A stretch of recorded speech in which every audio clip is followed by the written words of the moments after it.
Welcome back to Box Pod. What are we talking about this week, Sam? We are talking about Christian Horner and his departure from Red Bull Racing. We're also going to be diving deep into the F1 movie with all the spoilers. So if you haven't seen it already, tough shit. Fuck off. We're also going to be talking about the future of Red Bull and the future of Max Verstappen. It's all out in the air. I'm not glad we've recorded basically a metric shitload of episodes back to back. I was going to say in the last 48 hours. It's just been straight episodes. We're trying to catch up so we can have a small little break. We've got some. We're in the middle of the summer break now, aren't we? So we're trying to basically fill some time so you guys don't miss out on episodes, but so we can go and have a nap. Yeah. Anyway, but right. Stay relevant. Dom, big energy. Come on. Hype yourself up. I need a Red Bull. First things first. I mean, we put content out last week when this episode airs.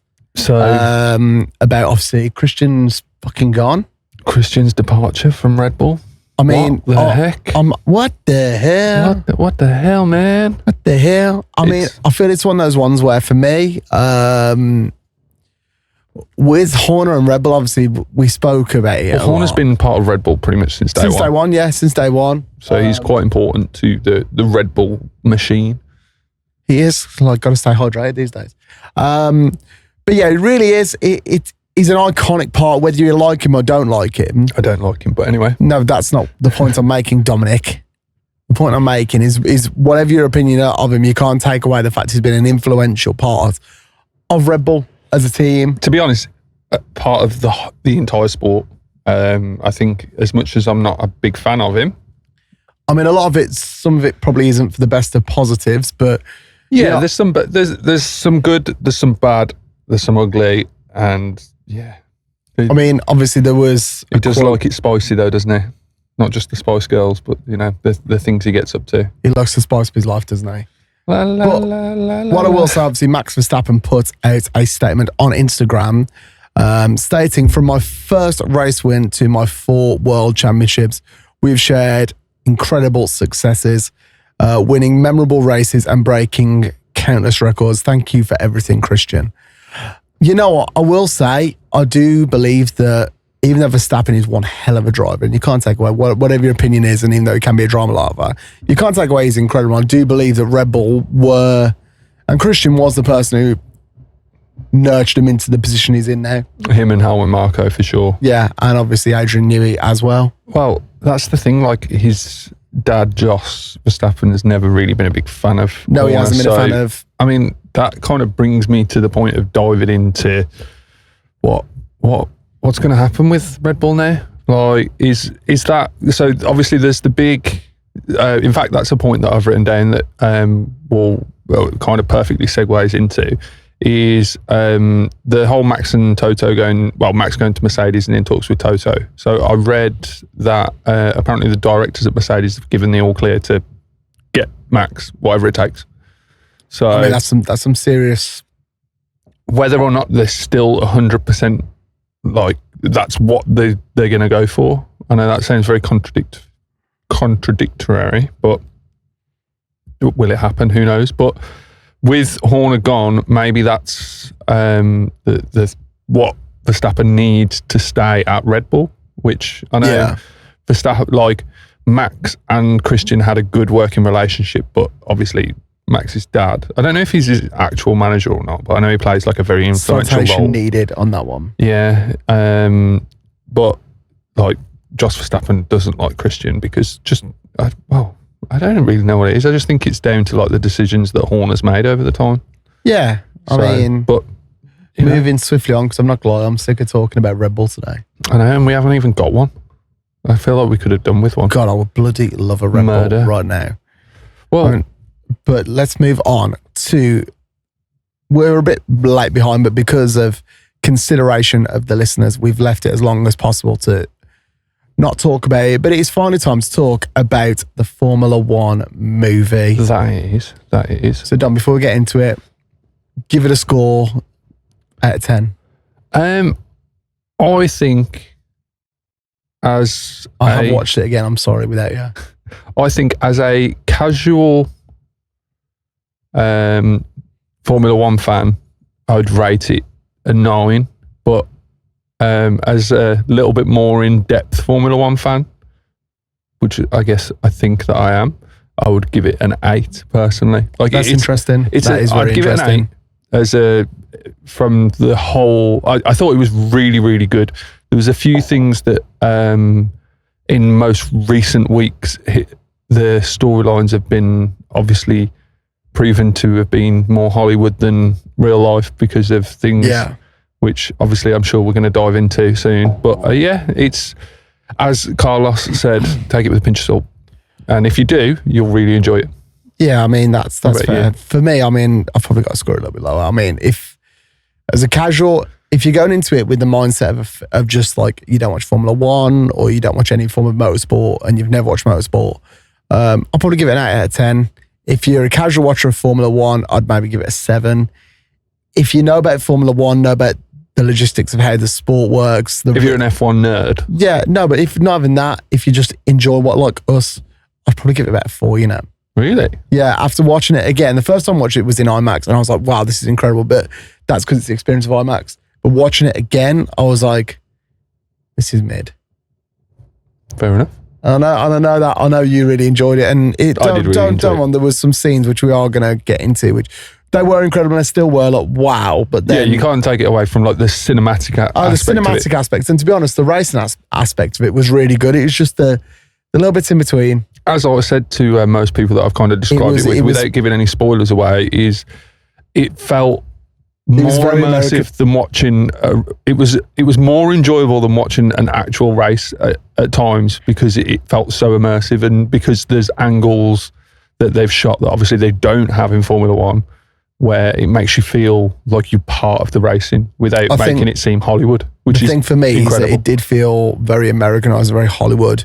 And I've had people say to me, well, why is that a bad thing? I'm like, well, Formula One is a global sport. Yeah. And it feels like it's been targeted towards one nation's audience rather than a global audience. I suppose it's mostly like America that's brought F1 back to its... Well, it's Liberty Media, isn't it? It is Liberty Media. But obviously, let's go into, obviously, the basis of the Formula One movie, which follows. We'll go through like these mini bullet points of the storyline and talk about what you found was good in that thing, because there's only 6 main points. Oh no, 7. So yeah, and we can go through them. So it could take us 10 minutes. It could take us 2 hours. We'll see how we get on. Before we actually get into that, let's go over the rough basis of the film. So the film follows Formula One driver Sonny Hayes, portrayed by Brad Pitt, a fallen Formula One prodigy, where basically he had his whole career ahead of him, and it all he used to drive for Lotus in the 90s. There we go. That is correct. And we're going to go into that more detail in a second. And obviously he has to coach rookie Josh Pierce. I still can't remember how you pronounce his name. Joshua Pierce? No, the actor. Oh, his name Idris. Yeah, we need citation needed. I feel really bad. I'll Google it. Yeah, thank you. Obviously, so Sonny Hayes is basically employed to be basically a team savior and to be a mentor to Joshua Pierce, who is a rookie.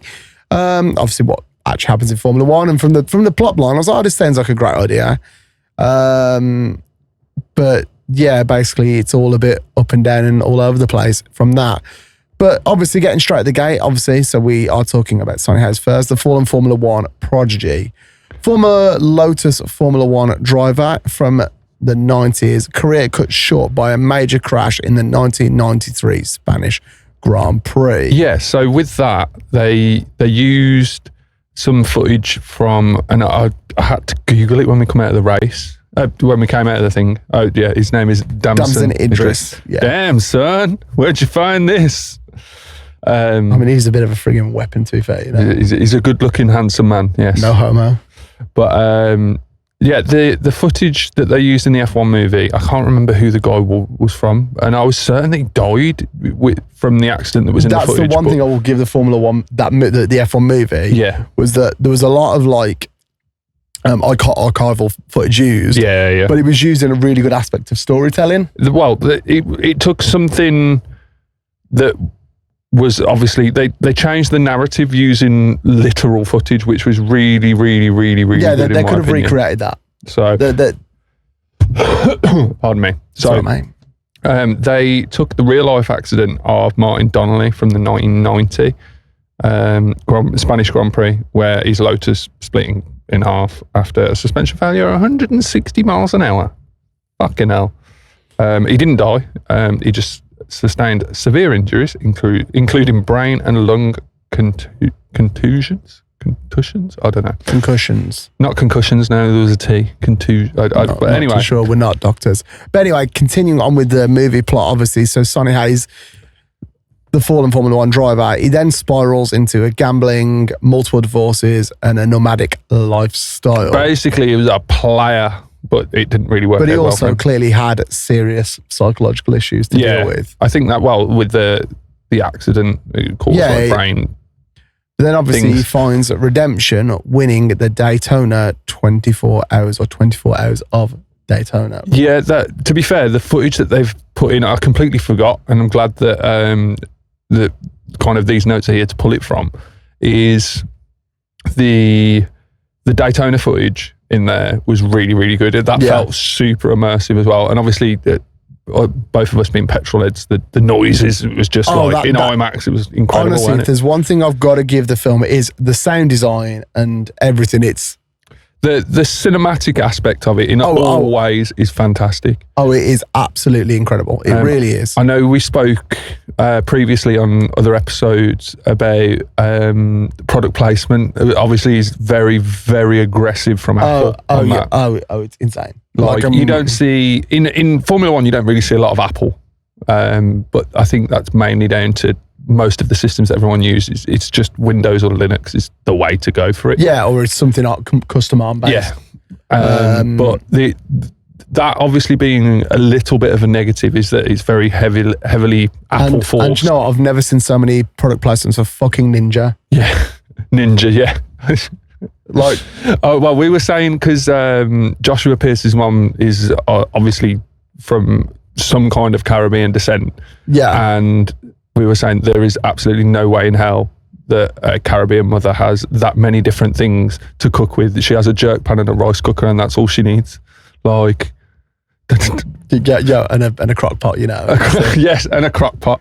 Yeah, I promise she'll make you the most delicious meals you've ever had in your life. Yeah, but she ain't using no Ninja products. Like the thing is, she might have an air fryer now, like in today's day and age. No, but bro, you know what? There was a Ninja Creamy on the side, and there was a Ninja slush machine. Yeah, I'm like, I want to go around this house, you know. I forgot about all the Ninja stuff in there, like literally, because they were one of the main sponsors of Apex GP, which we'll get into in a second. And I get it. Obviously, there's Formula One does have product placement. It really does. It is it's a sport ruled by sponsors. Yeah, ruled by advertising, rules by sponsors. Obviously, the minute their drivers get the cars, first thing they do is put on a watch. Put on the watch and a cap. Yeah. It's one of those things where Formula One would not exist in its current form without sponsors. The sponsors rule that sport. It couldn't 100%. afford to. No. Because it's such crazy expensive. But the product placement is OTT. Yeah, it's too much. Bad do. However, I want to do not a compliment sandwich, but kind of. We would dig something bad about the film, but I want to give it something really good. And this is something my sister pointed out here, which is fantastic from the film. It's perfectly diverse in a racial context, in a gender context, but it's so perfectly diverse. It's not. You don't notice it. No, that's what I mean. It's not forced like a lot of things are, like how a lot of corporations during Pride Month, the first thing everyone does is put the pride flag in their profile picture. Or in the company logo. Yeah. It felt very inclusive, but it wasn't forced inclusivity. It just felt like it accepting. Well, tell me that you noticed that before, but that you look back at it and go, actually. And that's, again, my sister pointed that out to me where she was like, because obviously there's a lot of women involved in the mechanic side, and obviously we're going to get into that more in the story. Obviously there is. Which I'm not saying that there isn't in Formula One, but you don't see them broadcast, especially on the television, as much as obviously it is men. Maybe more so in Formula One Academy. Yeah, understandably. But that's the whole point of Formula One Academy, was to highlight women. It's to bring women into Formula One, isn't it? What into motorsport, into the Formula series of races. But I think that is, I didn't notice it, and that's how diversity should be done, where it doesn't need to be forced. It should be second nature.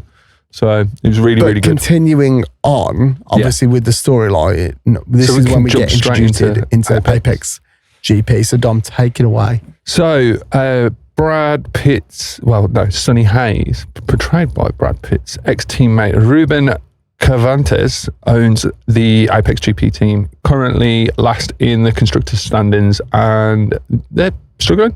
They're doing real bad. And he was a ninja man. They're doing a real bad, man. Anyway, so obviously in that part of the movie, Ruben approaches Sonny and he sort of tracks him down, doesn't he? Yeah, and tries to sell the dream of him doing well in Formula One again. And like, come on, basically, it's like, oh yeah, we're doing fantastic, and then it slowly escalates into, no, actually, please, like, I need you, bro. We're doing shit. We need someone good, man. And it's quite heartfelt. I feel like that was a good part of the film. And don't get me wrong, like for me, you know what it reminded me of? You remember when Petronas started and they had Mark Schumacher? Yeah. It felt a bit like that. I know I've said, like, you never see a rookie come back to Formula, not rookie, like a legend return back to Formula One after they've retired. Yeah. You do every now and then, but they do tend to not do as well. Yeah. Well, Schumacher didn't do as well. No, Schumacher didn't. Alonso, again, hasn't done as well. I mean, Alonso's doing okay now, but I don't think he's got much longer left. Not as much as it is, but obviously after that, so he gives him a ticket to the Apex GP. I think it was at Silverstone, wasn't it? Yeah, it was at Silverstone, actually, but basically to London. Yeah, he buys him a plane ticket. Well, gives him a plane ticket. It's like, maybe you come, maybe you don't. He's like, this plane leaves in wasn't it like 2 days or something? Have a think, and if you want to come, jump on the plane. If not, and obviously they were all like and ahhing, and obviously he then walks down the pit lane at Silverstone. That next page. And I'll be totally honest, this was the first little bit of Hollywood. Yeah. This is where it starts to get a bit. There's a few parts of the film that are very Hollywood, but the most of it is actually pretty good and accurate. So, but do you want to dive us into? So first people that Sonny meets, so he walks down the pit lane, walks down.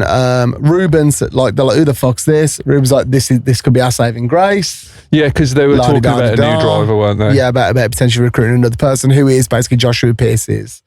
You meet Joshua Pierce for the first time, who's the rookie teammate that he's about to be. Well, the rookie second driver who Sonny's about to become the first driver for, essentially. But basically, before that, obviously, Joshua and Casper are talking about their new driver, who's going to be driver one, who's going to be driver two, and the potential new driver, cannot remember his name for the life of me. Me, that is obviously, him and Joshua Pierce are basically Lewis and Max Verstappen initially. Yeah, they're very chalk and cheese. Yeah, well, obviously Josh sees Sonny as a threat.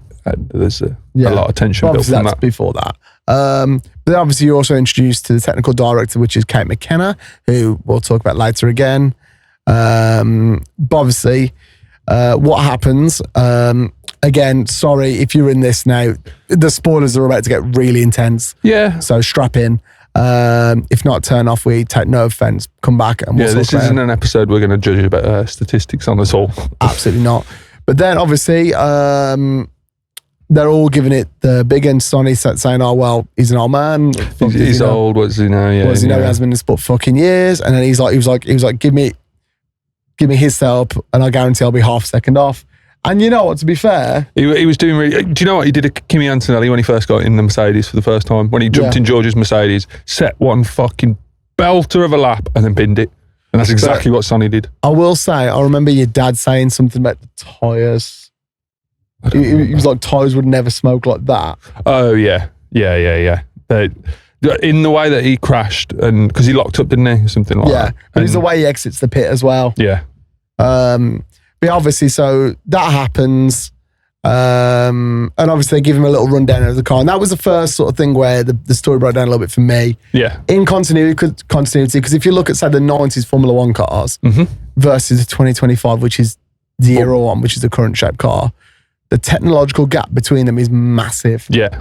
Like, I don't care what anyone says, you couldn't put any. You couldn't just jump. But you couldn't. I know you can be a good race driver, but obviously, like, there's so much you have to know about those cars. Yeah. Because and that was the first time that the story broke down for me, because I was like, for fuck's sake, I thought we were doing well. But I let that slide because I thought, it's Hollywood. It's Hollywood, and it would kind of take away a lot from the story if they sat down and went, here's your DRS button, this is your brake bias, this is your differential bias, and it's like, yeah. I think for a lot of the people that are casual fans, that wouldn't bother them too much. I feel like it'd be a bit too much. It's very informative. Maybe a director's cut. Who knows? Yeah, that'd be nice.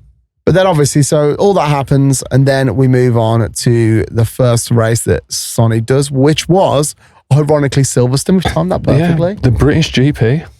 Well, and I feel this is where this is the part where it kind of shows that he's an old driver in a new car, really, isn't it? Yeah, I think subconsciously, I think for how the obviously the ironic joke was Carlos Sainz 2 weeks ago. Well, what race was it 2 weeks ago? Austria. Obviously, everyone was saying that Carlos Sainz did a Sonny Hayes. Yeah. So this is where the point in the movie comes from, and the whole joke is where basically he doesn't understand. Yeah. That he's basically got to use the clutch on the steering wheel. Yeah. So to kind of break down that Carlos Sainz doing a Sonny Hayes scene in as short as I possibly can go with it, is they go to start the formation lap and everyone shoots off, but Sonny couldn't get off the line because, as Sam said, he didn't know what he was doing with the clutch and how to do a race start essentially. But realistically, in his head, he kind of does know what he's doing, but he's purposely creating stalling himself so that he can go off and do a faster formation lap to get more heat into the tyres, more heat into the brakes.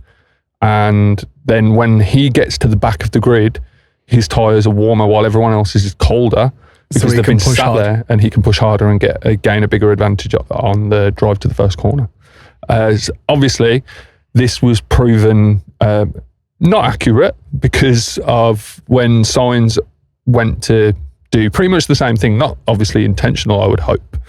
But it'd be fucking hilarious. He'd seen the movie long before any of us had. So if he had a chance to do it before anyone knew what was going on in the film. So, but when Sainz did it, he was forced to do a pit start. So, and didn't even start because his brakes were on fire and he had to retire. Well, so that's it was exactly a DNS. That was definitely some cinematic. Yeah, and to be honest, Silverstone, some artistic licensing. Yes, artistic. Yes, that's certainly a way to put it. The British Grand Prix for Apex really wasn't very good, and Sonny disobeys some team orders and collides with Joshua, and basically they're fighting for. They weren't even fighting for points, were they? I think they're fighting for the back of the grid 2 positions, weren't they? Something ridiculous like that.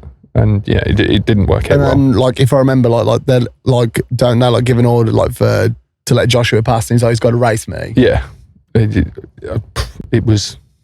And I think again, crap like that does happen.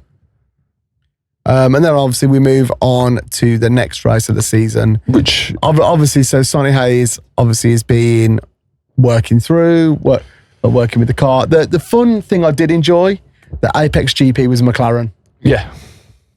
And what made me laugh about that was that seeing all the Formula One fans when we were in the cinema, you just heard everyone make the same comment when it first shows the Apex GP headquarters. It's just McLaren. It was McLaren in Woking. It was at McLaren.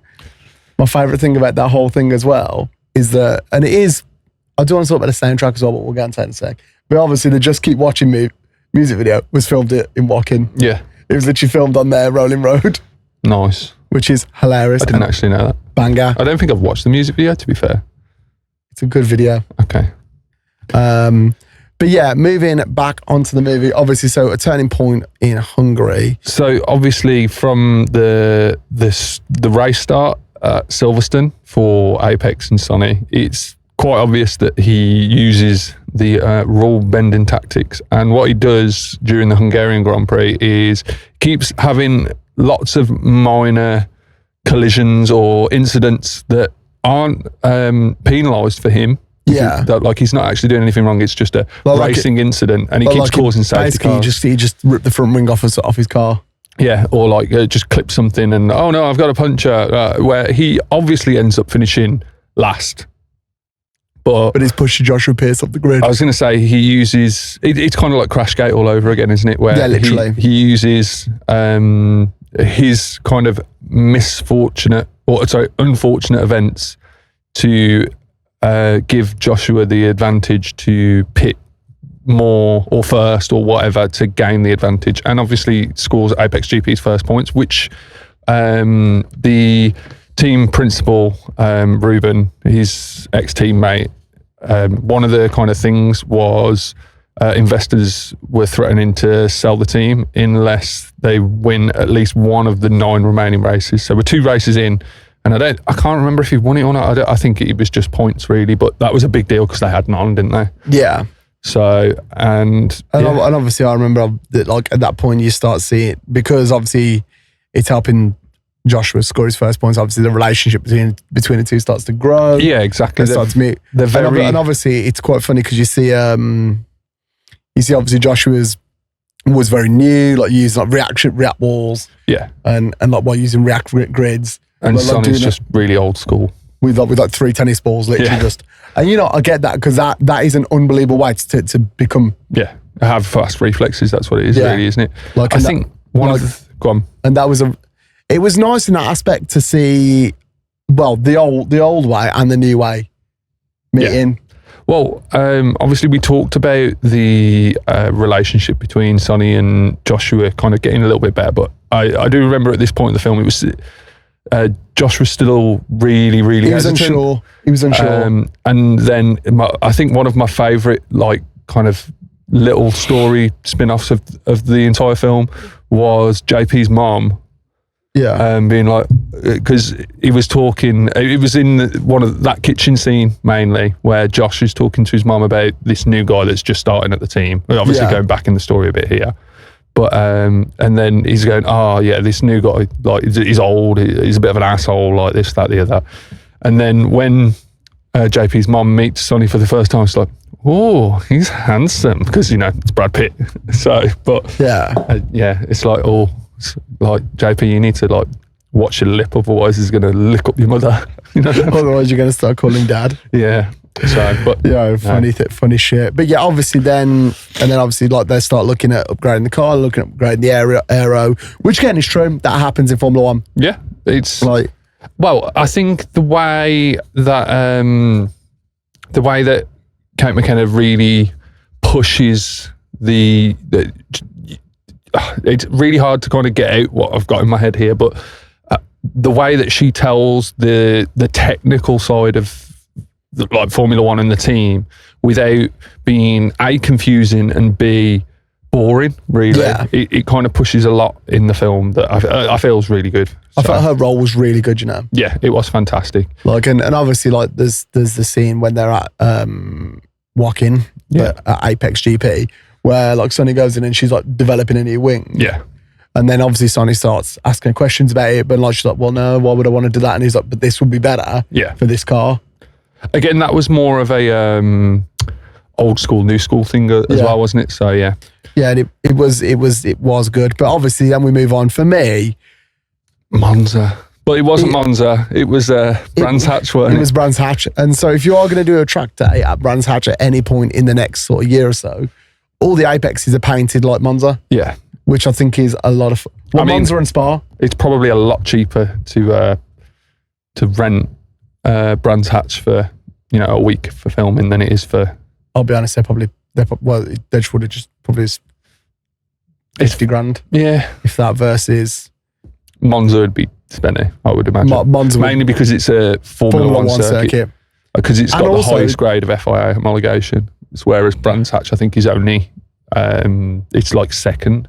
Something like that. So it's still, it's still like a world class circuit, but it's big in superbikes. Yeah. Well, Brands Hatch isn't suitable for Formula cars. Basically. No, it's not big enough. Yeah.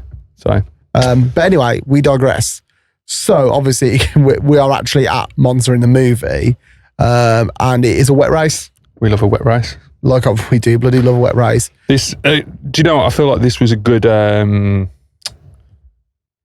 scene overall, the whole Monza thing. Do you know what? Like, I've seen people, especially on like social media, like TikTok things, people saying like, "Oh, things like this would never happen in Formula One," and I watched it and I was like, that 100% would happen. Well, things like that have happened in Formula One. Just it's been that long ago, and the cars are a lot safer now. A lot of the new fans wouldn't have remembered those sort of things. Like when Nigel Mansell, I think it was, brought Senna round and he was just sat on the side of his car. Obviously, we're going to get to the point on why I'm bringing that up in a second. Like obviously, again, so it says like obviously rain chaos.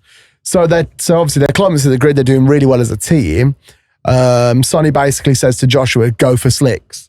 It's just about dry enough. Yeah, you'll be like if you push hard enough." Getting flashbacks to Silverstone now. I know. No, but obviously, right, you start me off. It's all right. Sonny wants slicks. Yeah, Sonny wants slicks, but and Joshua also gambles. Yeah, for slicks and goes. Finally gets up and gets into P2 behind Max Verstappen. Fuck off! You are dripped up in Red Bull. I am. But no, I weren't huffing at Max Verstappen. I was huffing about what's about to happen. Yeah. So for me, this was actually one of the most. It was really good. Seemed very realistic scene, wasn't it? Yeah. Like I mean, as I said when we were. It was very almost heartstringy pulling kind of thing, wasn't it? The thing that was nice, there was no like cinematic score for it. It was just the noise of a crash. It was a crash. So Josh basically is coming down. It would have been the main straight. He was coming up the main straight on Monza, and he's absolutely gunning it. And he's like going to pass Verstappen. Sonny says, "Don't pass him on the straight. Don't do it. Wait for the corner. Wait for the corner because you'll lose your car." Yeah, and he didn't listen, and he literally crashed into Verstappen, and it was violent, weren't it? It was proper aggressive. Well, I bet the car went airborne and flipped like 3 or 4 times, almost like a Weber. And that's the thing. Like people have said, and I've seen online, and obviously some of the younger people who I know who watch Formula One, they've said, "Oh, a crash like that would never happen." I was like, it has happened though. Yeah. Like that's what I was going to say. Like Mark Webber's crash. Well, Mark Webber's crash, that was quite a while ago, but because obviously this was a big fire inferno wreckage. It was Roman Grosjean, and he was like, "Fuck this shit, I'm never racing again." Yeah, and that's it. It pushed JP out of the race out of the championship for quite a little bit. It was a few races really. They had another guy step in, didn't they? Yeah. So basically they had that.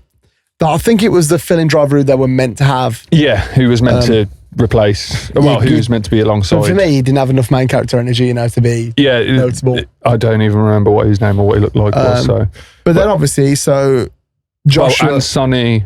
That note just on the end there, Sonny saves him from the burning wreckage. Yeah, Sonny does literally runs over, pulls him at the car. Yeah. I don't know if he crashed and that's why he got out, or whether he just pulled over. I think he literally ran over, jumped out and got him. Yeah. But yeah, obviously, so then we move on to the Belgian GP of the movie. Yeah. So obviously, Josh is in the gaps between this. Josh is basically, he was in hospital. So he weren't in a good way, was he? And no, he was fucked up. Josh's mom pulls Sonny to the side and was like, "If you ever put my son in a fucking dangerous position like that again." When realistically, she didn't know that he was the one that was but that is explained later on in the movie as well.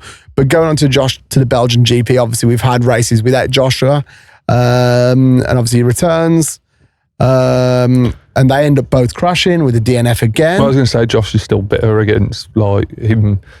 I think what he's upset about is the fact that Sonny's said to him, "Don't do it, you're going to crash," and then he does it and crashes, and he's pissed off at him, but realistically he's pissed off at himself, sort of thing. Yeah, 100%. So, but then obviously,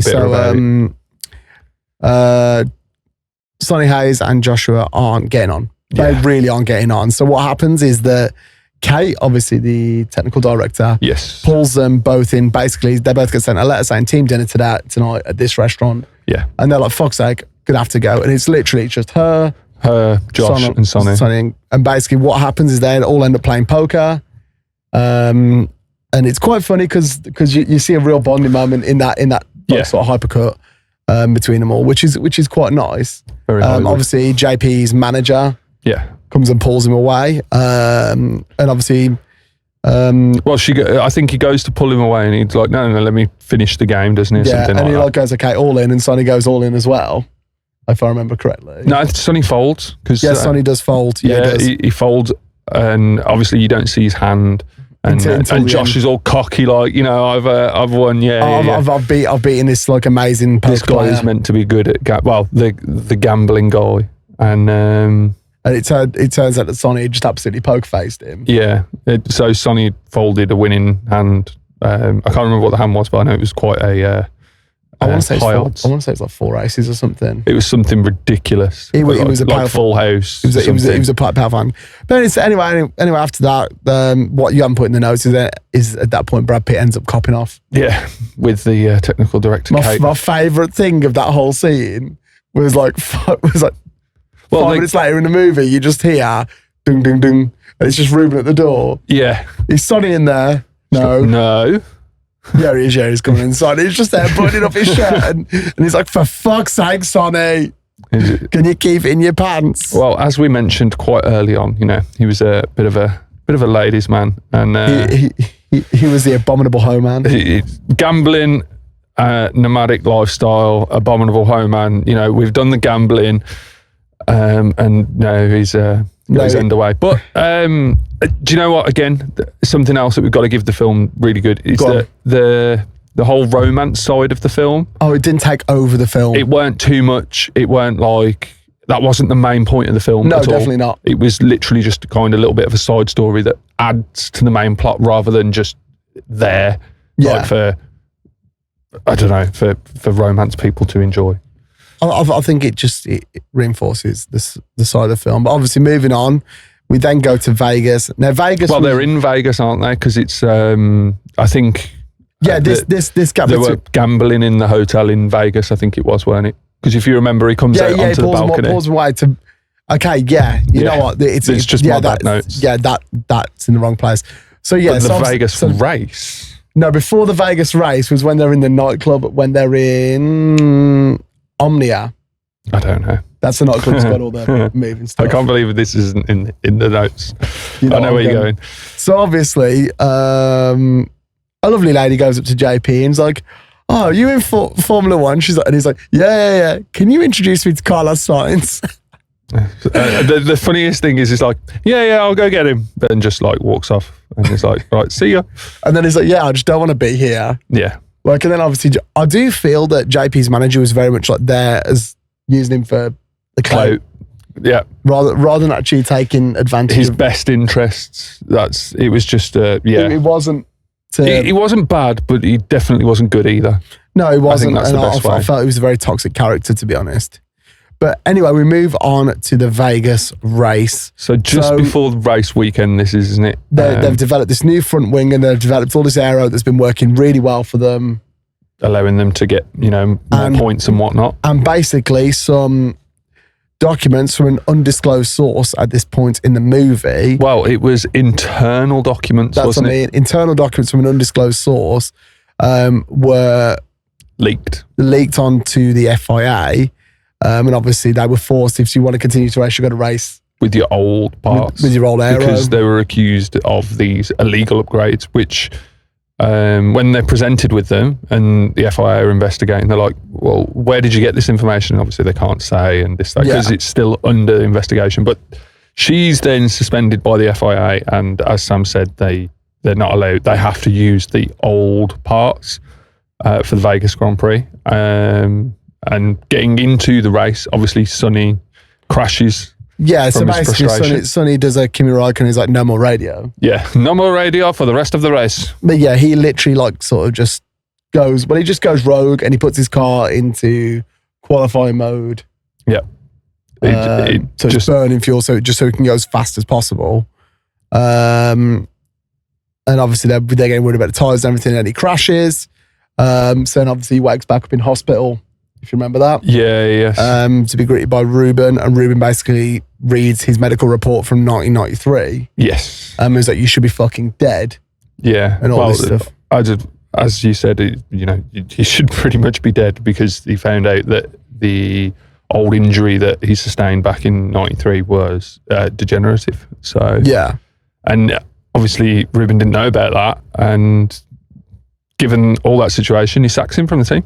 Yeah, because obviously he's trying to protect his life. So obviously moving on though, what actually happens after that is that one of the investors for Apex GP is the person, I can't remember his name, but he's the one who leaks the documents. Yeah, so, Sonny was offered the team principal role in a secret plan from that guy, whoever he was, the scumbag.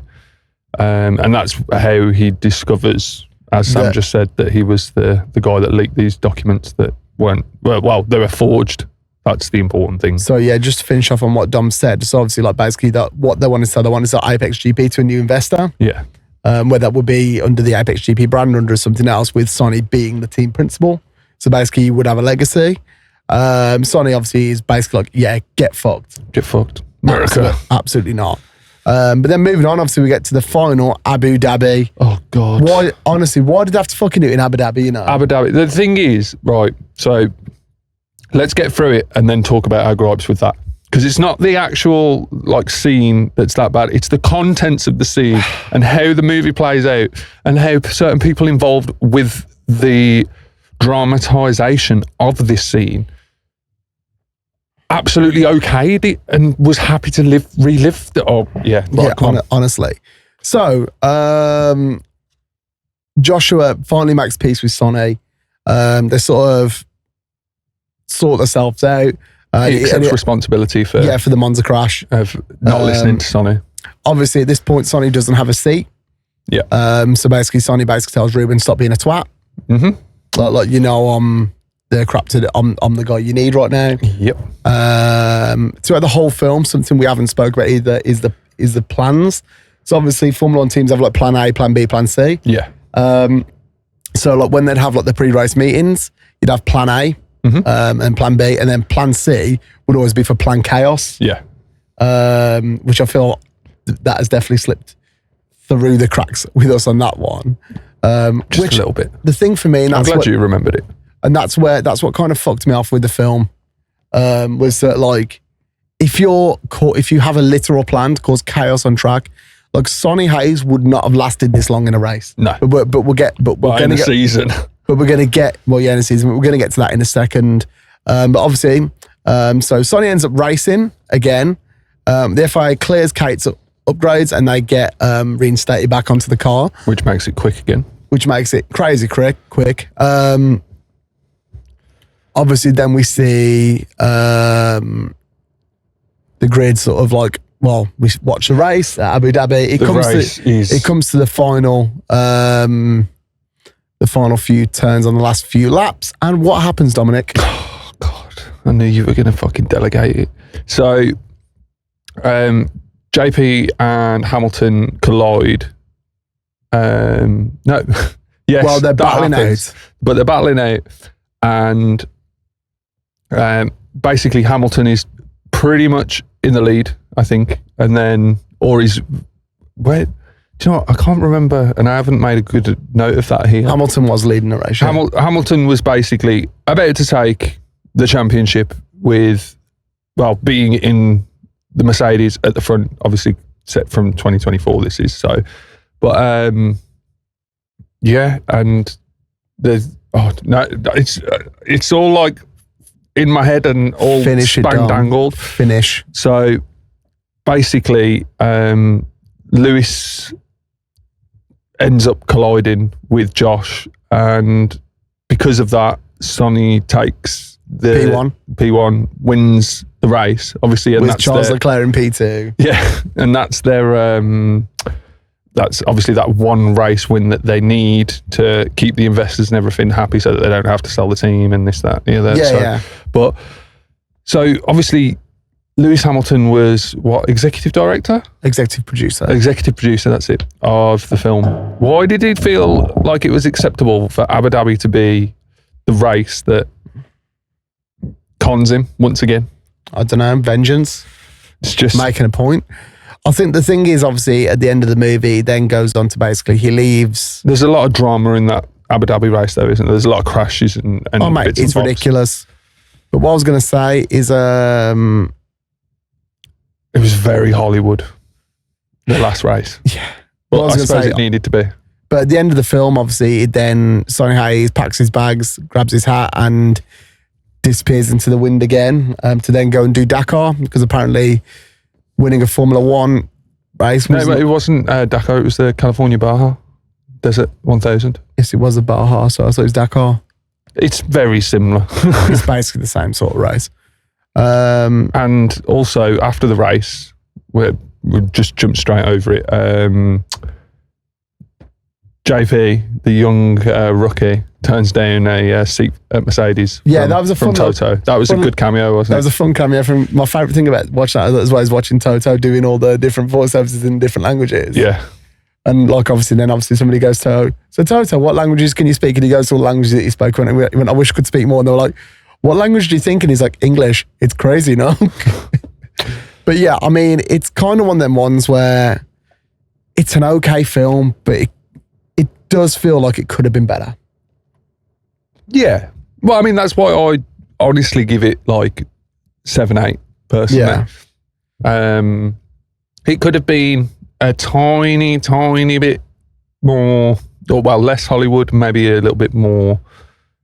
Yeah, I don't know.